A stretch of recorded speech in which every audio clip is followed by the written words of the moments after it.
గురక అనేది అందరిలో కామన్‌గా చూస్తూ ఉంటామండి. పెద్ద వయసు వాళ్ళలో ఒక 40 ఏళ్ళు, 30 ఏళ్ళు దాటిన తర్వాత రాత్రిపూట గురక పెడుతూ ఉంటారని చెప్తూ ఉంటారు.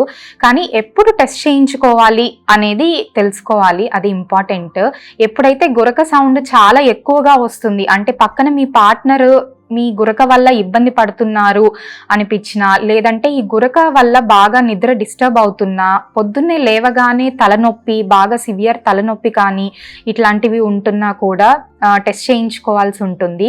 దాంతోపాటు పొద్దున పూట ఎక్కువగా నిద్రపోవడము, మత్తుగా అనిపించడము, రాత్రిపూట గురక పెడుతూ పెడుతూ మధ్యలో ఊపిరి ఆగిపోయినట్టు అనిపించడము, ఇట్లాంటి లక్షణాలు ఉన్నప్పుడు ఖచ్చితంగా స్నోరింగ్కి డాక్టర్ దగ్గరికి వెళ్ళి అడ్వైస్ తీసుకోవాలి, అలాగే టెస్ట్ చేయించుకోవాలి.